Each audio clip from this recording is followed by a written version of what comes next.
السلام عليكم ورحمة الله وبركاته.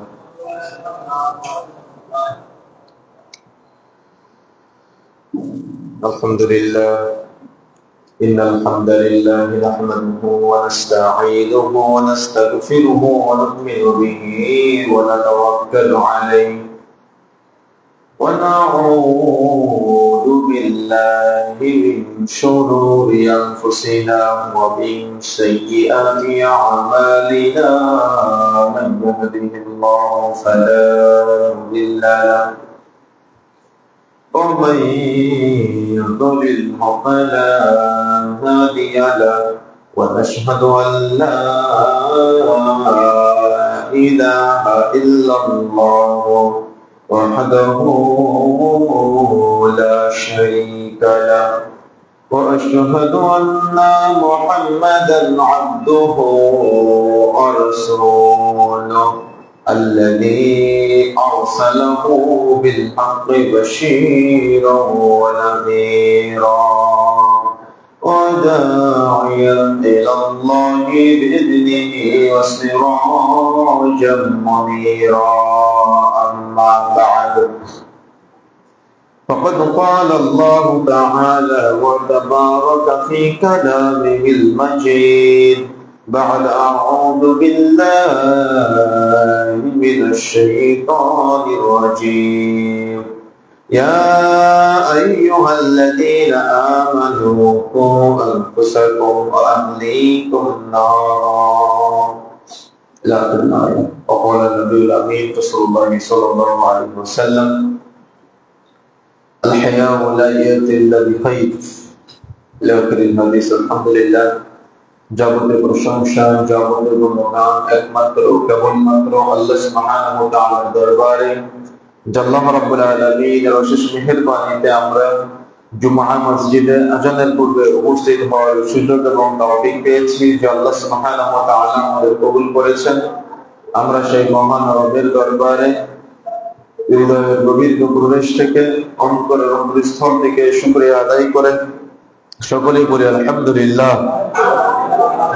শতকোটি দরুদ সালাম বর্ষিত হোক আখিরি জামানার মানবতার মুক্তির দূত, মানবতার মুক্তির নিশানি, যার আদর্শকে বাস্তবায়ন করার জন্যই আজকে আমাদের এই সামান্য ক্ষুদ্র প্রচেষ্টা। নবীর প্রতি দরুদ বর্ষিত হোক সাল্লাল্লাহু আলাইহি ওয়াসাল্লাম। সংক্ষিপ্ত সময় আজকে আলোচনার বিষয় আদর্শ স্বামীর গুণাবলী। আমরা বিভিন্ন সময় আদর্শ নারীর গুণাবলী, আদর্শ স্ত্রীর গুণাবলী সম্পর্কে বক্তব্য শুনলেও আমরা আমাদের নিজেদের বিরুদ্ধে যাই এমন কিছু শুনি নাই কোনো সময়। কিন্তু আমাদের পরিবার পরিবর্তনের জন্য, সমাজের শান্তি শৃঙ্খলা বজায় রাখার জন্য, সন্তানকে আদর্শিত করার জন্য, ভবিষ্যৎ প্রজন্ম গড়ার জন্য আমাদের আদর্শ স্বামী হওয়া অত্যন্ত জরুরি। আল্লাহ রাসূল সাল্লাল্লাহু আলাইহি ওয়াসাল্লাম বলছেন, যদি কোনো স্ত্রী তার স্বামীকে জান্নাতের সার্টিফিকেট না দেয় তাহলে স্বামী জান্নাতে যাবে না। কথাটা কি অনেক হালকা না কঠিন আপনার কাছে? যদি কোনো স্বামী তার স্ত্রীকে জান্নাতের সার্টিফিকেট না দেয় তাহলে স্ত্রীও জান্নাতে যাবে না। আপনি আপনার স্ত্রীর কাছে কি জান্নাতের সার্টিফিকেট পেয়েছেন?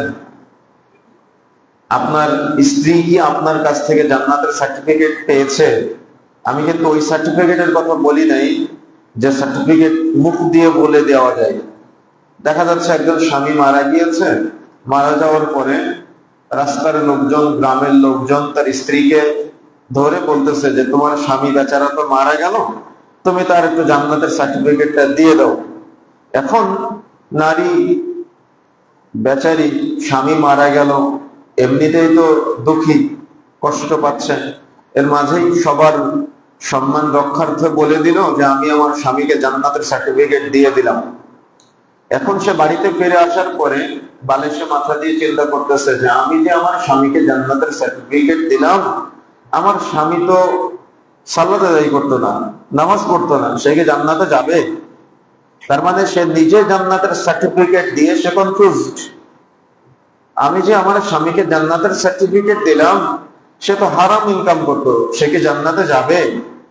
আমি যে আমার স্বামীকে জান্নাতের সার্টিফিকেট দিলাম, আমার স্বামী তো রাসূলের সুন্নাহ পালন করতো না, সে কি জান্নাতে যাবে?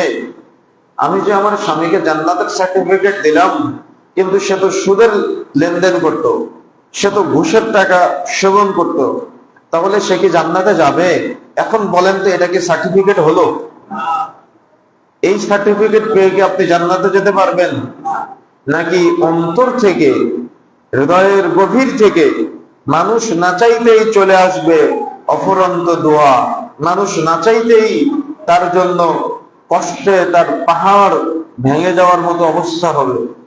তার মানে না চাইতেই হৃদয় থেকে রবের প্রশান্তিতে, যখন কোন স্ত্রী তার স্বামীর জীবনের গুনাহ খাতা খুঁজে পাবে না, ভুল খুঁজে পাবে না, অজান্তেই, জেনে বুঝে আবার অজান্তে, উভয় সময়ে যদি স্বামীকে জান্নাতের সার্টিফিকেট হৃদয় থেকে দিতে পারে, তাহলে একটা বিষয়, তাই না?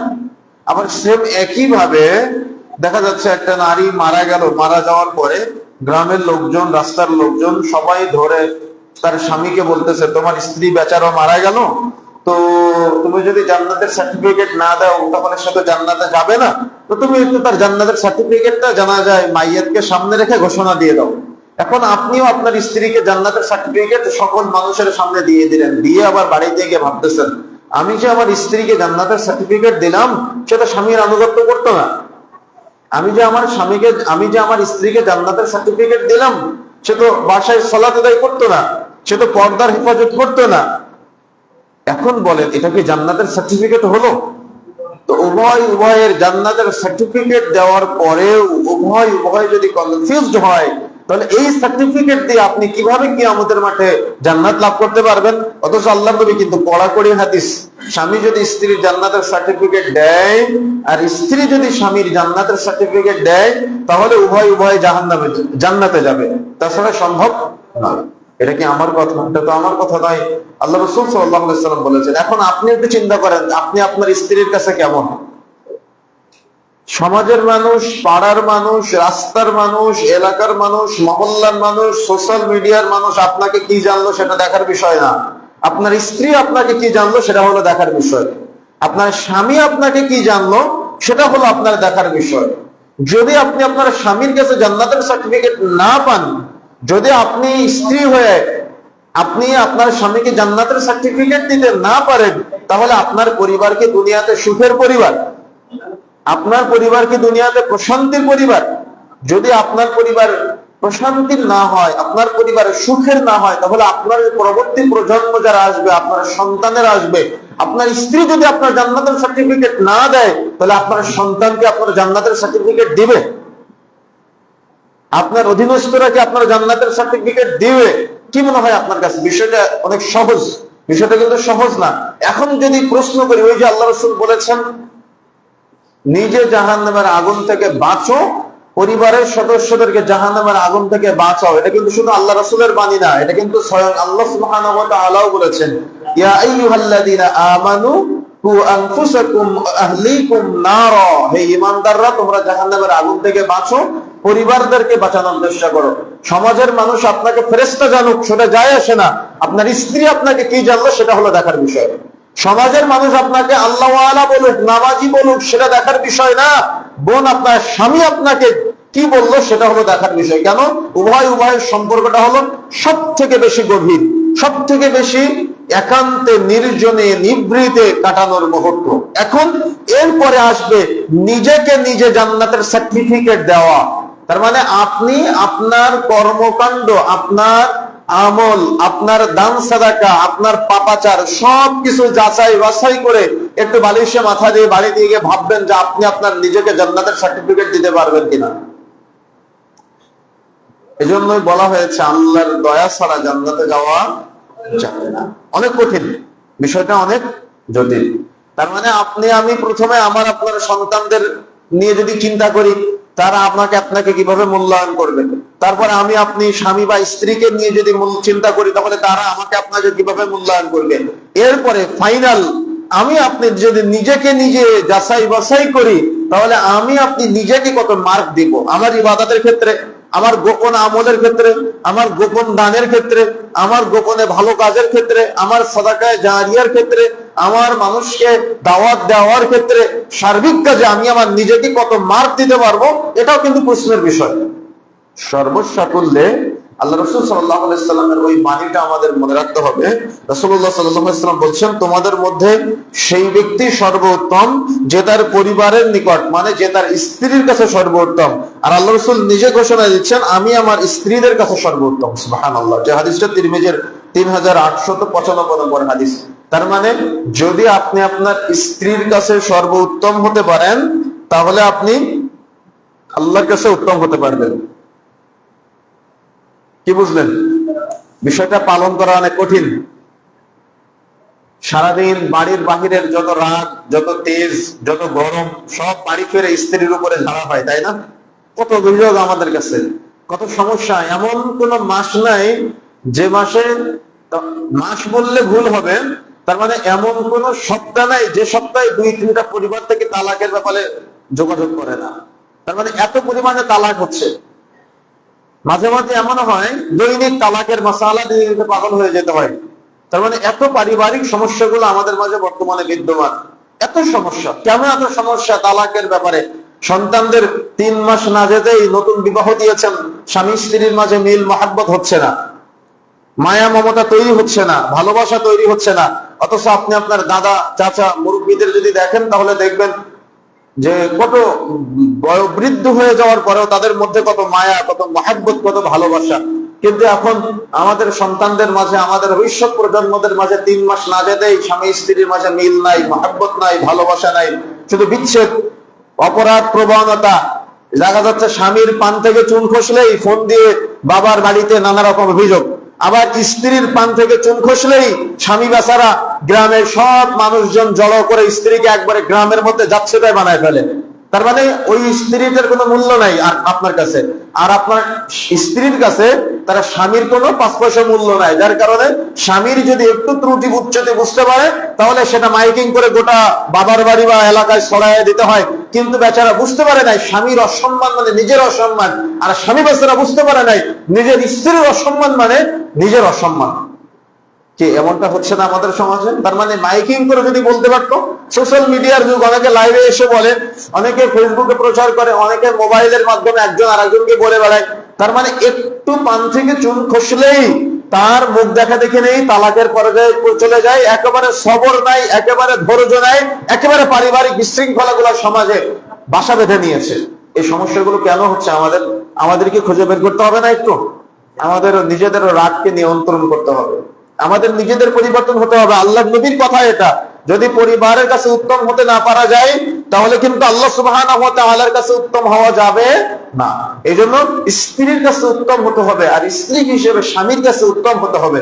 যদি এতটুকু চিন্তা আজকে আপনি খুতবায় নিয়ে যেতে পারেন, তাহলে আজকের খুতবা শুনতে আসা আপনার জন্য সার্থক, যে আপনি আপনার স্ত্রীর কাছে উত্তম হবেন, আর স্ত্রী হিসেবে আপনি আপনার স্বামীর কাছে উত্তম হবেন। পৃথিবীর কাউকে ফেরেশতা প্রমাণ করার প্রয়োজন নেই, পৃথিবীর কারোর কাছে আপনার ফেরেশতা হওয়ার প্রমাণ নেই, প্রমাণ করার প্রয়োজন নেই। আপনি আপনার স্ত্রীর কাছে ফেরেশতা হন, আপনি স্ত্রী হিসেবে আপনার স্বামীর কাছে ফেরেশতা হন।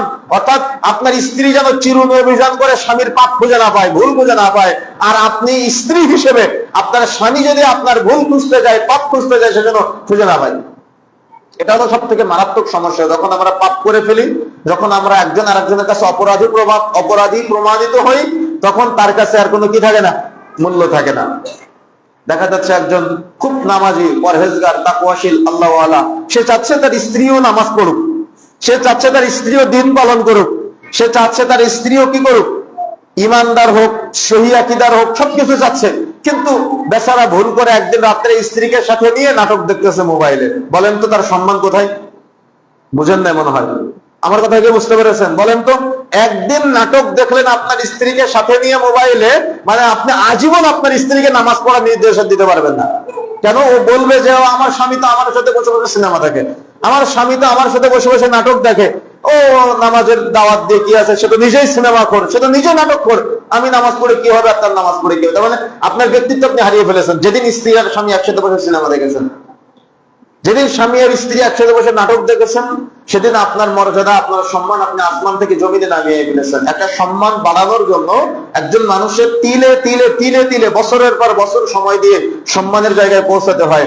আর ওই সম্মানটা ধূলিসাৎ করার জন্য 1 সেকেন্ডের ব্যাপারে, 1 সেকেন্ডের মধ্যে আসমান থেকে জমিনে নেমে আসবে সম্মান, মর্যাদা।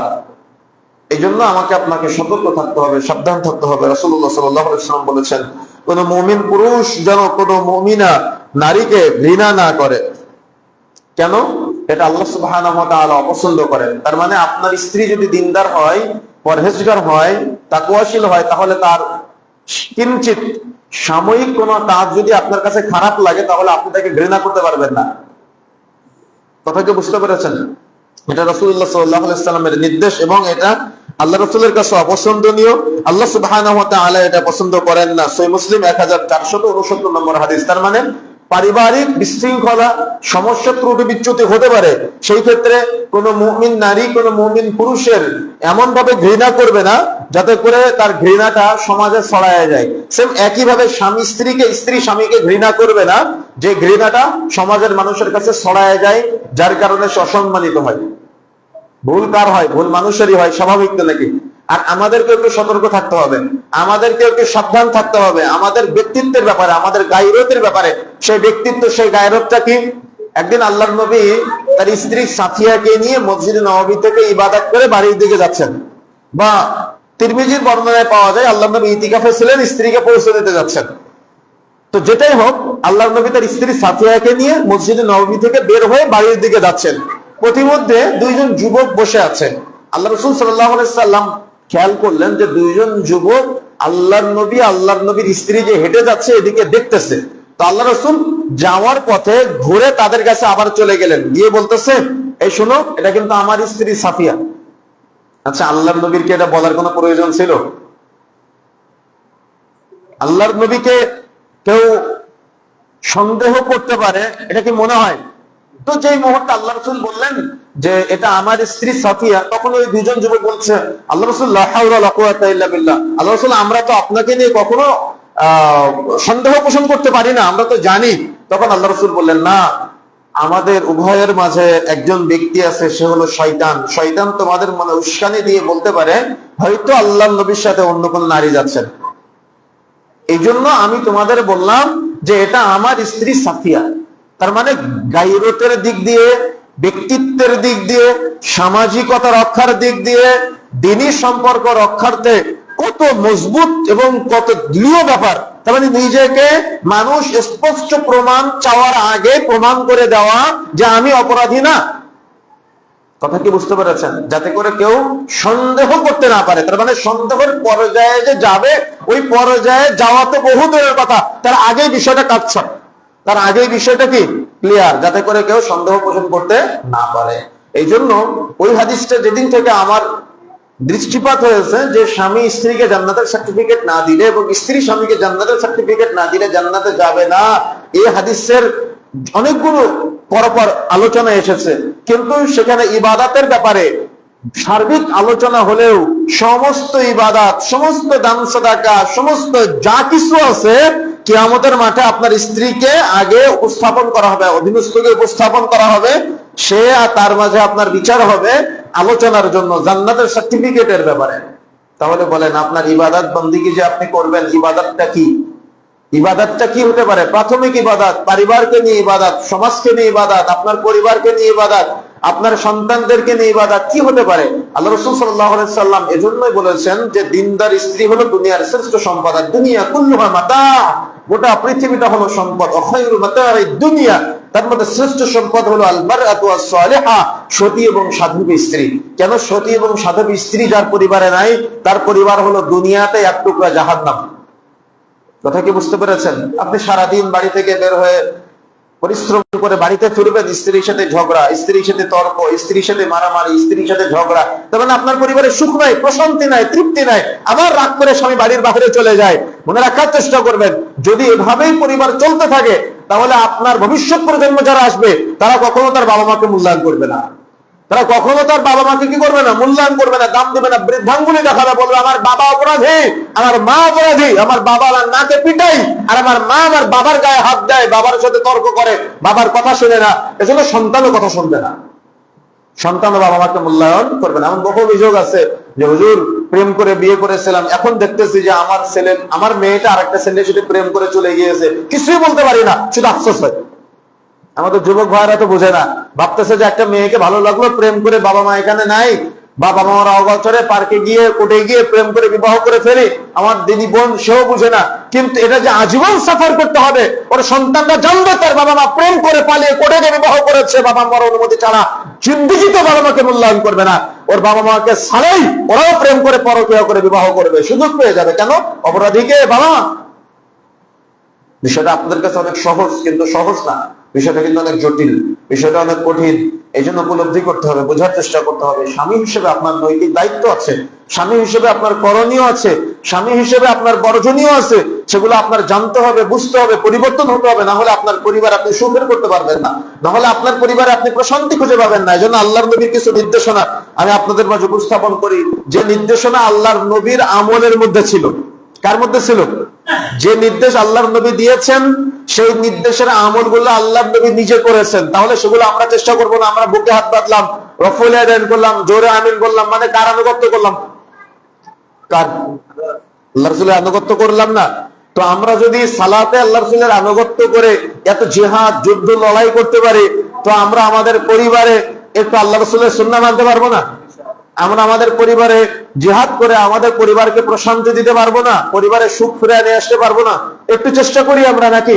তাহলে আজকে যে কথাগুলি বললাম এবং বলবো, প্রত্যেকটা পয়েন্ট আমাদের আল্লাহর নবীর সুন্নাত মনে করে আমাদের পরিবারে অ্যাপ্লাই করতে হবে। দেখেন, স্বামী প্রচন্ড রেগে আছে, ভালো করে মনে রাখবেন, স্বামী প্রচুর রেগে আছে, স্ত্রীকে নিয়ে দেখা যাচ্ছে কটাক্ষ করতেছে, গালিগালাজ করতেছে রাগের মাথায়, আর স্ত্রী বেচারি চুপচাপ ধৈর্য ধারণ করে শুনতেছে। আল্লাহ রাসূল বলছেন, ও যে কয়বার ধৈর্য ধারণ করবে, যে কয়বার সবর করবে, তার প্রত্যেকটা ধৈর্যের বিনিময়ে, তার প্রত্যেকটা সবরের বিনিময়ে তাকে জান্নাতে একটা করে মর্যাদা বাড়ানো হবে। সুবহানাল্লাহ। স্ত্রী হিসেবে সে একই ভাবে আপনার যেমন রাগ হয়, আপনার স্ত্রীরও পরিবারে রাগ হতে পারে, ক্রোধ হতে পারে। স্বামী স্ত্রীর সম্পর্ক হলো ডান হাত বাম হাতের মতো, কথা বুঝেন ভালো করে। ডান হাত যদি বাম হাতের কাছে মর্যাদা চায়, আর বাম হাত যদি ডান হাতের কাছে মর্যাদা চায়, উভয় কি মর্যাদা সম্ভব? তাহলে ওই মর্যাদা, যে মর্যাদা বাহিরের মানুষের কাছে আপনি পান, সম্ভব নয়। তাহলে এভাবে আপনাকে বুঝতে হবে যে আপনি আপনার পরিবার পরিচালনার ক্ষেত্রে আল্লাহর নবীর ওই কথাটাকে আপনার ব্রেনে রাখতে হবে সর্বদা, যে আল্লাহ রাসূল সাল্লাল্লাহু আলাইহি ওয়াসাল্লাম চমৎকার ভাবে আমাদের পরিবার সুন্দর করার জন্য, আমাদের পরিবারের শান্তি শৃঙ্খলা বজায় রাখার জন্য, আমাদের পরিবারের প্রশান্তির জন্য আল্লাহ রাসূলের নির্দেশ। স্বামী স্ত্রীর মাঝে তর্ক হতে পারে, ঝগড়া হতে পারে, কিন্তু সেটা একান্তেই, মনোমালিন্য হতে পারে, কিন্তু সেটা ওই ঘরের বাইরে যাবে না। পাড়ার মানুষ তো বহু দূরের কথা, সন্তানরা বুঝতে পারবে না, জিন্দেগিতে সন্তানরা বুঝতে পারবে না। তর্ক হতে পারে, ক্রোধ হতে পারে, কিন্তু যখন ক্রোধের সময় স্ত্রী রেগে আছে, স্বামী বেচারা চুপ করে ওই রাগটাকে উপভোগ করতেছে, ফিল করতেছে। আল্লাহ রাসূল বলছেন, ওই উপভোগ করার মুহূর্তটা, তার মানে স্ত্রী রাগ করতেছে, আপনি পাল্টা জবাব না দিয়ে আপনি ভাবতেছেন, আপনি যে কয়টা সবর করতেছেন, আপনার জন্য জান্নাতে একটা করে মর্যাদা বৃদ্ধি প্রাপ্ত হচ্ছে, কিয়ামতের মাঠে একটা করে ফজিলত বাড়তেছে। সুবহানাল্লাহ। তাহলে আপনি কি একটু চুপ থাকতে পারবেন না? সালাতে যেমন আল্লাহ রাসূলের আনুগত্য করতেছেন, পরিবার পরিচালনার ক্ষেত্রে ওই রাগের মুহূর্তটাকে এনজয়ের মুহূর্তে ফেরায় নিতে পারবেন না।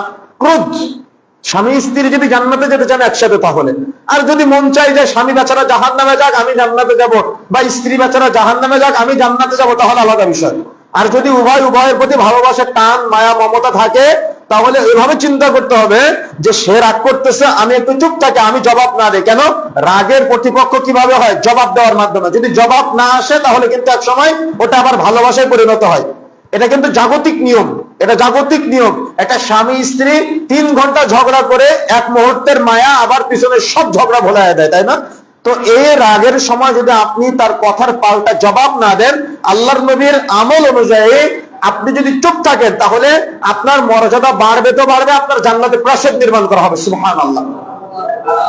তাহলে আমরা আমাদের পরিবারে এই আমলটা অ্যাপ্লাই করতে পারবো ইনশাআল্লাহ। চেষ্টা করে দেখেন না পরিবারে সুখ ফিরে পান কিনা। আপনার স্বামী রাগ করতেছে, কষ্ট পাচ্ছে, আপনি তার কষ্টের সময় তার প্রতি উত্তর না দিয়ে জবানটাকে বন্ধ রাখেন। জবান বন্ধ রাখার মধ্যে কল্যাণ আছে, চুপ থাকার মধ্যে কল্যাণ আছে। আপনার স্ত্রী রাগ করতেছে, স্বামী হিসেবে হেরামগিরি না দেখায় একটু প্রশান্তিতে থাকেন, একটু কুল ঠান্ডা আল্লাহ নবীর সুন্নাহকে ফলো করার চেষ্টা করেন, ঠান্ডা মাথায় বিষয়টাকে এনজয় করেন। আপনার জন্য জান্নাতের প্রাসাদ নির্মাণ হবে, জান্নাতের মর্যাদা বৃদ্ধি করে দেওয়া হবে। সুবহানাল্লাহ। এটা হলো পরিবারের সুখ ফিরে পাওয়ার, পরিবারের প্রশান্তি ফিরে পাওয়ার যতগুলি মাধ্যম আছে তার মধ্যে অন্যতম একটা মাধ্যম। একদিন ট্রাই করে দেখেন, একদিন চেষ্টা করে দেখেন কত সুখ, কত প্রশান্তি। যখন একজন রাখবে আর একজন চুপ থাকবে, ওই রাগ, ওই চুপ থাকা ভালোবাসায় পরিণত হয়ে যাবে পরবর্তীতে। আর এভাবে এভাবে উভয়ের মাঝে মিল, মায়া, মহাব্বত বৃদ্ধি প্রাপ্ত হবে ইনশাআল্লাহ। এজন্য আমাদের যথাসম্ভব চেষ্টা করতে হবে। পারবো ইনশাআল্লাহ? চেষ্টা করতে হবে। এখন আসেন, স্বামী হিসেবে কি করণীয় আছে? তার মধ্যে 1 নম্বর, দিনদারি ও উন্নত চরিত্রের অধিকারী হওয়া, সর্বদা আল্লাহর ভয় অন্তরে রাখা এবং নিজেকে সুন্দর চরিত্রের অধিকারী হিসেবে গঠন করা। শুধু আপনার স্ত্রীর কাছে না, আপনি নিজেকে আপনার চরিত্রের দিক দিয়ে সার্টিফিকেট দিতে পারবেন এমন চরিত্রের অধিকারী হতে হবে, দিনদার হতে হবে। শুধু আপনার স্ত্রীকে দেখানোর জন্য না, বাহ্যিক ভাবেও আপনি নিজেকে যাতে সার্টিফিকেট দিতে পারেন দিনদার হিসেবে, তেমন দিনদার হতে হবে। নিজে যদি সার্টিফিকেট দিতে পারেন, আপনার স্ত্রী আপনাকে সার্টিফিকেট দিলে। এই জন্য দিনদারিতার ক্ষেত্রে, চরিত্র গঠনের ক্ষেত্রে, চরিত্র গঠন এখন তো বর্তমানে পরকীয়া, নষ্টামি, সিরিয়াল, নোংরা, এই সিনেমার মাধ্যমে দিন দিন বহু গুণে বৃদ্ধি প্রাপ্ত হচ্ছে। এই জন্য স্বামী হিসেবে উন্নত চরিত্রের অধিকারী হতে হবে। চরিত্রের দিক দিয়ে যদি আপনার কলঙ্ক লেগে যায়, তাহলে আপনি কখনো প্রশান্তি পেতে পাবেন না, আপনি আপনার পরিবারে কখনো সুখ করে পাবেন না। এই জন্য পারিবারিক সুখ, পারিবারিক প্রশান্তির জন্য একজন আদর্শ স্বামীর করণীয় হলো দিনদার হওয়া এবং উন্নত চরিত্রের অধিকারী হওয়া। আল্লাহ রাসূল সাল্লাল্লাহু আলাইহি সাল্লাম উন্নত চরিত্রের অধিকারী ছিলেন এবং সাহাবায়ে কেরাম উন্নত চরিত্রের অধিকারী হওয়ার জন্য বলেছেন। এজন্য লজ্জা স্থানকে আল্লাহ রাসূল কি বলেছেন? যদি কেউ তার জিহ্বা এবং লজ্জা স্থানের গ্যারান্টি দিতে পারে, তাহলে আমি তার জান্নাতের গ্যারান্টি দিয়ে দিলাম। সুবহানাল্লাহ। কেন বলেছেন আল্লাহ রাসূলের কথা? জিহ্বা আর লজ্জা স্থান উভয়ের গ্যারান্টি যদি, তার মানে উভয়ের গ্যারান্টি, লজ্জা স্থান এবং জিহ্বার গ্যারান্টি যদি নারী পুরুষ কেউ দিতে পারে, তাহলে তার জান্নাতের গ্যারান্টি কে দিল? আল্লাহর নবী দিলেন। তাহলে আমরা আমাদের গ্যারান্টি দিতে পারবো তো? প্রশ্ন রেখে গেলাম আপনার কাছে, আপনি উত্তর দিবেন, আপনি সার্টিফিকেট দিবেন নিজের। যদি আপনি সার্টিফিকেট দিতে পারেন, তাহলে আল্লাহর কাছে আপনি সম্মানিত হবেন, আপনি পুরস্কার প্রাপ্ত হবেন। এটা ট্রাই করতে হবে স্বামী হিসেবে। 2 নম্বর, গভীর ভালোবাসা ও মূল্যায়ন করা। স্ত্রীকে মন থেকে ভালোবাসা এবং তার আবেগ অনুভূতিকে যথাযথ মূল্যায়ন করা। স্বামী হিসেবে আপনার স্ত্রীকে ভালোবাসার দায়িত্ব আপনার। আচ্ছা, জানেন আল্লাহ কখন হাসে? আপনি কি চান আপনার কারণে আল্লাহ হাসুক? আপনি কি চান এটা কখনো? কিন্তু আপনার পরিবারে তো ওই মুহূর্ত দেখা যায় না, শুধু রাগ, শুধু ক্রোধ, শুধু একজন আরেকজনের প্রতি কি দোষারোপ, তাই না? কিন্তু আল্লাহ রাসূল সাল্লাল্লাহু আলাইহি ওয়াসাল্লাম বলছেন, তিরমিজির হাদিস এবং সিলসিলা সহিহার মধ্যে এসেছে, নসরুল আলবানী রাহিমাহুল্লাহ হাদিসটাকে হাসান বলেছেন, যে আল্লাহ সুবহানাহু ওয়া তাআলা হাসে। কখন হাসে? যখন স্বামী স্ত্রী উভয়ের সাথে প্রশান্তির হাসি দেয়, তখন আল্লাহ তাদের হাসি থেকে হাসে। বুঝেন না মনে হয়? তার মানে যখন স্বামী স্ত্রী হাসে, তখন আল্লাহ সুবহানাহু ওয়া তাআলা তাদের হাসি দেখে স্বয়ং আল্লাহ নিজেও হাসে। নসরুদ্দিন আলবানী রাহিমাহুল্লাহ হাদিসটাকে সহিহ বলেছেন। কিন্তু আমার আপনার পরিবারে কি হাসির সম্পর্ক বর্তমানে বিদ্যমান? খুব কঠিন অবস্থা। পারিবারিক সমস্যাগুলো আমাদের পরিবারকে এমন ভাবে গ্রাস করে নিয়েছে, আমাদের পরিবারে কোনো প্রশান্তি খুঁজে পাওয়া যায় না। সমাজে শুধু রাগ, ক্রোধ, ভেদাভেদ, দূরত্ব আর একজন আরেকজনের দোষারোপ করা। কিন্তু গভীর ভালোবাসা ও মূল্যায়ন, রাসূলুল্লাহ সাল্লাল্লাহু আলাইহি সাল্লাম তার স্ত্রীদেরকে অধিকারে মূল্যায়ন করতেন। রাসূলুল্লাহ সাল্লাল্লাহু আলাইহি সাল্লাম তার স্ত্রীদেরকে অধিকারে ভালোবাসতেন। ভালোবাসা এটা কিন্তু অত্যন্ত বড় একটা গুণ। সন্তানদেরকে ভালোবাসতে হয়। এরকম সাহাবায়ে কেরাম একদিন বসে আছে, হঠাৎ করে বেদুইন আসছে কয়েকজন। বেদুইনরা এসে দেখে সাহাবায়ে কেরাম তাদের সন্তানদেরকে চুম্বন করতেছে। আপনি তো আপনার সন্তানকে ভালোবাসতে জানেন না জিন্দেগিতেও, তো সন্তানদেরকে চুম্বন করতেছে। তো বেদুইনরা বলতেছে, তোমরা তোমাদের সন্তানদেরকে এত ভালোবাসো, এত চুম্বন করো, আমরা তো আমাদের সন্তানদেরকে কখনো চুম্বন করি না এভাবে। এই কথাটা আল্লাহর নবী শুনতে পেলেন। শুনতে পেয়ে আল্লাহ রাসূল কঠিন ভাষায় বললেন, আল্লাহ যদি তোমাদের উপর থেকে দয়া মায়া উঠিয়ে নেয়, তো আমি কি করতে পারি? তার মানে রাসূলুল্লাহ সাল্লাল্লাহু আলাইহি ওয়াসাল্লাম বুঝাতে চাইলেন, তারা হলো কঠোর, তারা হলো কর্কশ, তারা সন্তানদেরকে দয়া করে না, সন্তানদেরকে ভালোবাসে না, কিন্তু মুমিনের আচরণ হলো সন্তানদেরকে ভালোবাসা, সন্তানকে চুম্বন করা, সন্তানকে আদর করা, পরিবারের সদস্যদেরকে মূল্যায়ন করা। কোথাও সফরে যাচ্ছেন, একা যাবেন না, স্ত্রীকে ভালোবেসে স্ত্রীকে সাথে নিয়ে সফরে যাবেন। জুমার খুতবা শুনতে যাচ্ছেন, দুজন একসাথে জুমার খুতবা শুনতে চলে যাবেন। কোথাও এক জায়গায় ঘুরতে যাচ্ছেন, স্ত্রীকে সাথে নিয়ে ঘুরতে যাবেন। আল্লাহর নবীর একটা সুন্নাহ যে স্ত্রীকে সাথে নিয়ে সফরে যাওয়া, স্ত্রীকে সাথে নিয়ে ঘুরতে যাওয়া। কোন একদিন আল্লাহর জমিন ভ্রমণ করার জন্য চলে যাবেন, এগুলো অপচয় না, এগুলো অবজ্ঞায় না। আল্লাহ রাব্বুল আলামিন নিজে বলছেন সিরু ফিল আরদ, আল্লাহর জমিন ভ্রমণ করে দেখো। সুযোগ থাকলে হজ করতে যাবেন, সুযোগ থাকলে উমরা করতে যাবেন। বিঘা বিঘা জমি কিনে রেখে দিয়েছেন আর বলতেছেন হজ ফরজ হয় নাই, একবারও উমরায় যাওয়ার মতো টাকা এখনো হয় না, এটা আপনি মিথ্যুক, এটা আপনি প্রতারক।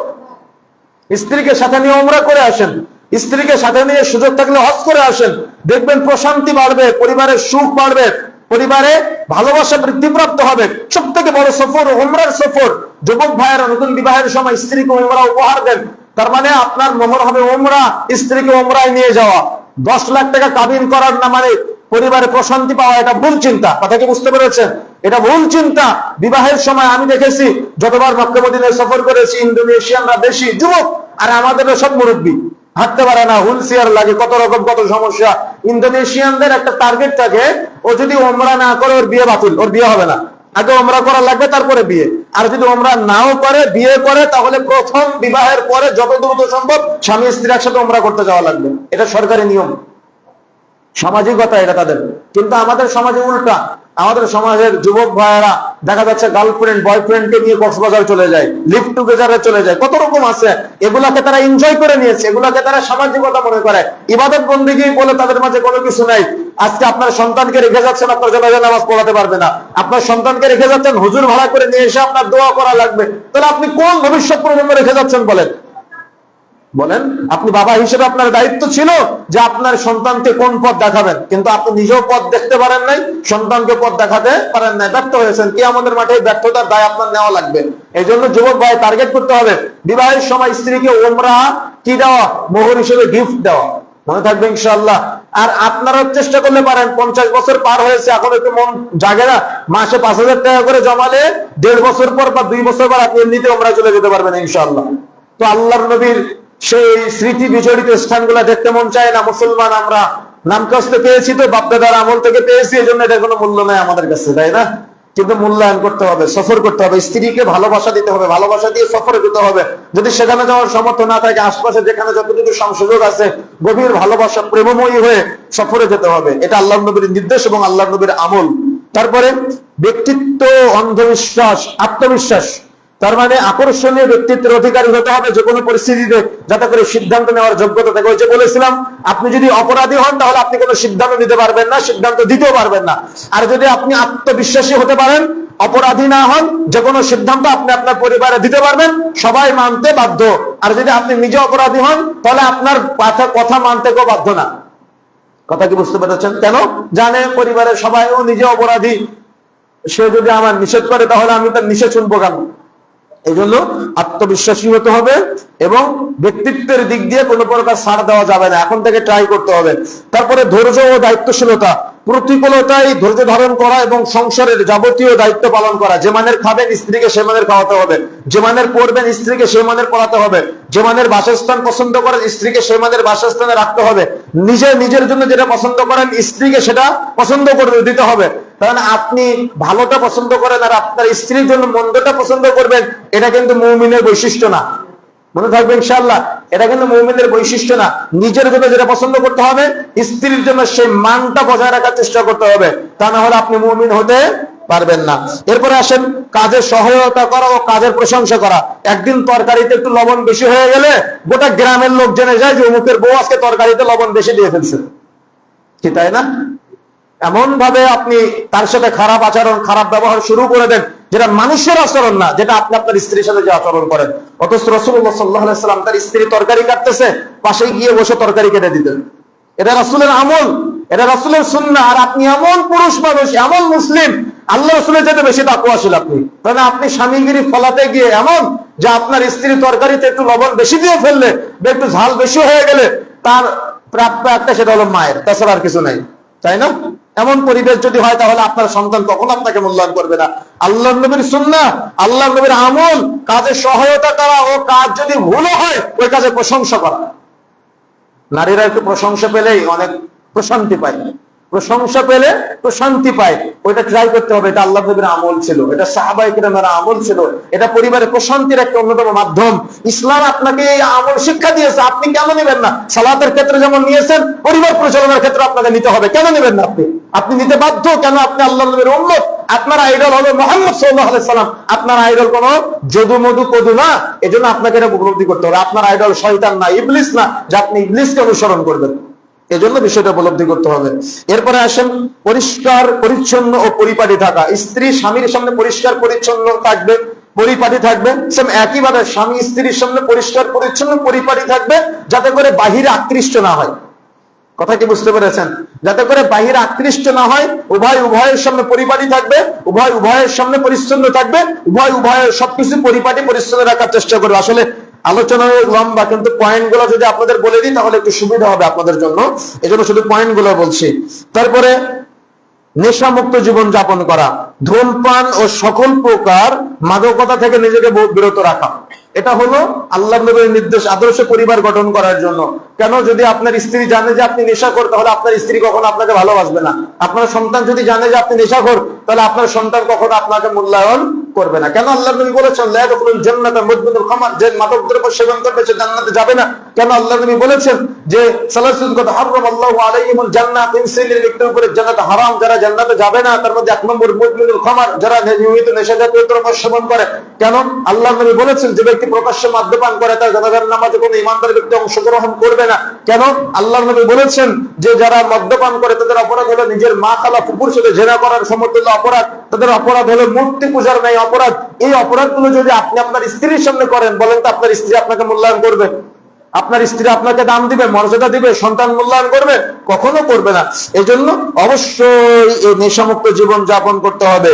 উত্তম আচরণ ও নম্রতার সর্বোচ্চ স্তর আপনাকে পরিবারে অ্যাপ্লাই করতে হবে। সমাজের চাইতে উত্তম আচরণ এবং নম্রতার দিক দিয়ে সর্বোচ্চ অ্যাপ্লাই করতে হবে সিস্টেম, সেটা হলো আপনার পরিবারে নম্র থাকতে হবে। যত বেশি নম্র থাকা যায় এবং যত বেশি উত্তম আচরণ পরিবারের সদস্যদের সাথে করা যায়, সন্তানদের সাথে, স্ত্রীদের সাথে উত্তম আচরণের মাধ্যমে আপনার পরিবারে আপনার প্রশান্তি বিরাজ করতে হবে, প্রশান্তি ছড়ানোর চেষ্টা করতে হবে। এটা আল্লাহ নবীর নির্দেশ। তারপরে গোপনীয়তা রক্ষা করা, দাম্পত্য জীবনের একান্ত বিষয়। স্ত্রীর ত্রুটি বিচ্যুতি সমাজে বলা যাবে না। দাম্পত্য জীবনের একান্ত বিষয়, স্বামীর ত্রুটি বিচ্যুতি সমাজের মানুষের কাছে বলা যাবে না। এটা অবশ্যই আমাদের মনে রাখার চেষ্টা করতে হবে। আমরা যেন পরস্পরের দাম্পত্য জীবনের ত্রুটি বিচ্যুতি গুলো মানুষের কাছে বলে না বেড়াই। যদি বলেন তাহলে আপনি আপনার নিজের মর্যাদা হারালেন, যদি বলেন তাহলে আপনি আপনার নিজের সম্মান হারালেন। এই জন্য খুব মাথা ঠান্ডা রেখে বিষয়টা চিন্তা করতে হবে, তাহলে আপনার পরিবারে আপনি সুখ খুঁজে পাবেন ইনশাআল্লাহ। পরামর্শ ভিত্তিক জীবন যাপন করা, তার মানে আপনার কোন সিদ্ধান্ত নেওয়ার ক্ষেত্রে আপনি আপনার স্ত্রীর পরামর্শ নেবেন। কোথাও জমি কিনবেন, পরামর্শ নেবেন। কোথাও কোনো ডিপোজিট করবেন, প্রশান্তি নেবেন। কোথাও কোনো ব্যবসায়িক পার্টনার হবেন, প্রশান্তি নেবেন, পরামর্শ নেবেন। আবার সেম একইভাবে স্ত্রী কোনো কাজ করবেন, স্বামীর পরামর্শ নেবেন। পরামর্শ ভিত্তিক যদি একটা পরিবার পরিচালিত হয়, ওই পরিবারে প্রশান্তি বৃদ্ধিপ্রাপ্ত হয়, ভুল ত্রুটি কম হয়। এবং প্রশান্তির পরামর্শের মূল্যায়ন করা, স্ত্রী কোনো পরামর্শ দিলে তার পরামর্শকে মূল্যায়ন করা, স্বামী কোনো পরামর্শ দিলে স্বামীর পরামর্শকে মূল্যায়ন করা, এটা স্ত্রীর দায়িত্ব। এই দায়িত্ব পালনে যথাযথ অগ্রগামী ভূমিকা পালন করতে হবে। এরপরে ক্ষমাশীলতা ও উদারতা, ওই যে ক্ষমা করা শিখতে হবে। কোনো ভুল যদি আপনি দেখেন স্বামীর, তাহলে স্বামীর ভুলটাকে ক্ষমা করতে হবে। যদি একটা ভুল ক্ষমা করেন, জান্নাতে একটা মর্যাদা বাড়বে। স্বামী হিসেবে স্ত্রী যদি একটা ভুল ক্ষমা করেন, স্বামী হিসেবে আপনার জান্নাতে মর্যাদা বাড়বে। তার মানে ভুল ক্ষমা করা শিখতে হবে। আমরা ভুল ক্ষমা করতে পারি না। কি করতে পারি না? শাশুড়ির বৌমার একটা ভুল হয়েছে, ওই ভুলটা গোটা গ্রামে মাইকিং করে বলে বেড়ায়। আরে আপনি আপনার বৌমার ভুল বলে বেড়ালেন, মানে কার ভুল বলে বেড়ালেন? আপনার ছেলের ভুল বলে বেড়ালেন। আপনার ছেলের ভুল বলে বেড়ালেন মানে কোন বাড়ির ভুল বলে বেড়ালেন? আপনার নিজের বাড়ির ভুল বলে তো বেড়ালেন নাকি? তাহলে ক্ষমা করা শিখতে হবে। একটা ক্ষমা করা মানে একটা জান্নাত, একটা ক্ষমা করা মানে একটা মর্যাদা বৃদ্ধি। সুবহানাল্লাহ। তাহলে আমরা চেষ্টা করতে পারবো ইনশাআল্লাহ।